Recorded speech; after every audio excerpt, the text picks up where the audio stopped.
Have they convinced you that you're the one who's broken, flawed, in need of reshaping to fit into their perfect little box? That's the story they spin, isn't it? Because it's easier for them to believe you're the problem. Quick to point fingers, they whisper in your ear, telling you you need fixing with voices as sweet as poison, pulling you close just to strangle you with their expectations. But here's the truth, my friends, those who tell you what's wrong with you, who play judge, jury, and executioner, are often barely holding. How many times did they accuse you of being too emotional, overreacting, or dramatic? Yet, when things didn't go their way, who was the one throwing tantrums, spiraling out of control? It wasn't you. It was them.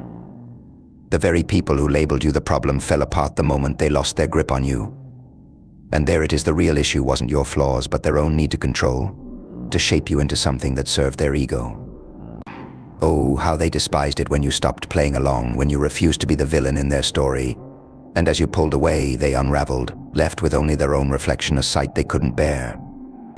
In the game of manipulation, there's a trick. The louder they accuse you of being too much, the more they're hiding their own mess. They call you intense, difficult, even unlovable, all while burying their own dysfunction, making you feel like the broken one.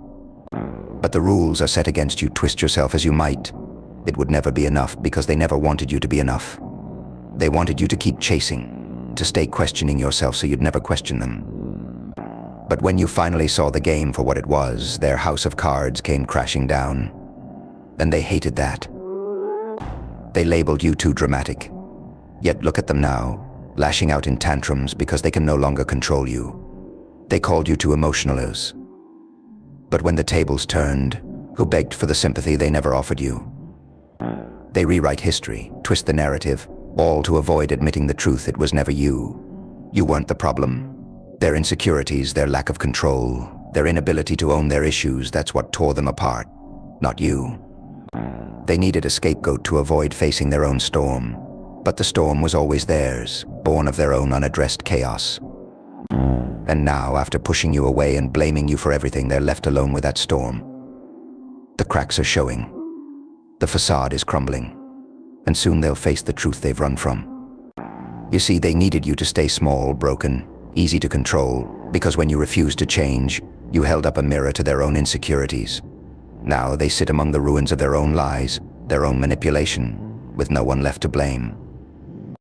They told you over and over that you needed fixing, but it was their own reflection they couldn't confront. Look at them now, unraveling, barely holding on. While you've risen above it, you weren't broken, you were real, raw, and unwilling to be their puppet. They convinced you that you needed fixing so they wouldn't have to fix themselves. But you've escaped their web, and they remain trapped in it, still spinning lies, still hoping to escape the truth. Because in losing you, they lost the one thing keeping their illusion alive.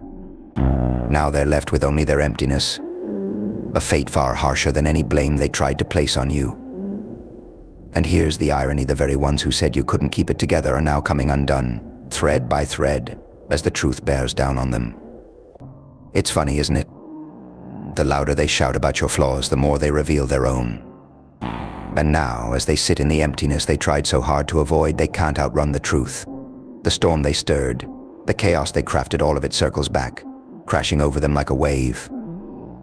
They once reveled in calling you unstable, but now they're scrambling, trying to hold their lives together as it all slips through their fingers. Their accusations were always a shield, deflecting from their own insecurities. They painted you as the villain so they could play the hero, never realizing you saw the strings in their act all along. The irony? For so long they made you believe you were too much, too wild, too flawed. Yet it was your fire, your spirit, that scared them, because it reminded them of everything they weren't. In their attempt to silence you, to mold you, they were only trying to quiet the voice inside themselves that cried for honesty. They despised you because in every moment you stayed true to yourself.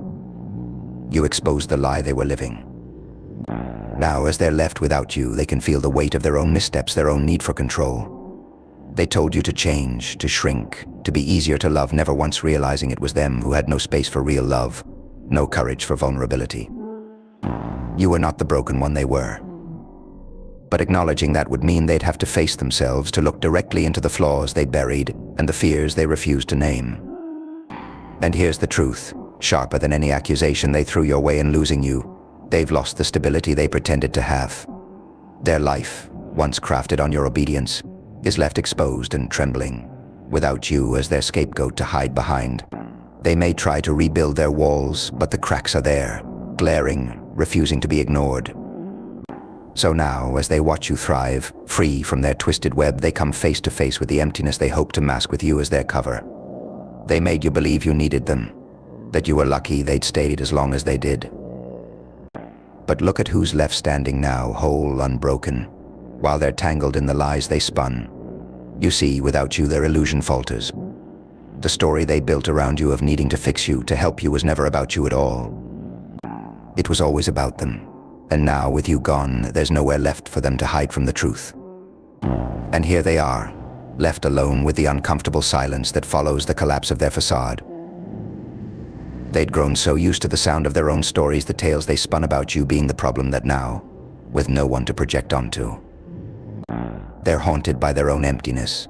They cling to the remnants of their narratives, hoping that somehow, some way, they'll still be able to convince themselves it was you, not them, who couldn't handle reality. But denial can only last so long. Every whispered accusation, every time they pointed the finger, was just a reflection of their own fears. Fears that maybe they were the ones out of control, that perhaps they were the ones who couldn't hold it together. And with every attempt to reshape you, to silence your voice, they were desperately trying to keep their own vulnerabilities hidden. But you were never the mask that could cover their cracks. Now you are free, stepping boldly into your own truth. And with every step forward, you leave them further behind, tangled in the mess they created. They may try to rewrite the story, to spin new lies, but without you there, their stories fall flat, empty of the weight they once held. The control they once held over you, the strings they once pulled, they're left holding nothing but thin air. They may still cling to their illusions, but those illusions grow weaker every day. They built their identity on controlling you, on defining you by their own insecurities. But in your absence, they're left to face a reality they can't manipulate, but truth they can't twist. And no matter how much they try to escape, deep down, they know you were never the problem. You've walked away whole, unbroken, stronger for every scar they tried to give you. And with every new day, they're left watching as you rise, while they're bound by the lies they told themselves. The truth has caught up with them, and now, without you as their scapegoat, they are forced to look into the mirror they tried so desperately to avoid. And all they can see now is the emptiness they once projected onto you. The irony. They pushed you away, convinced they were freeing themselves, when all along you were the one setting yourself free. And now, as they sit amidst the wreckage of their own creation, you, my friend, are rising beyond it all. You were never broken, you were simply waiting to break free.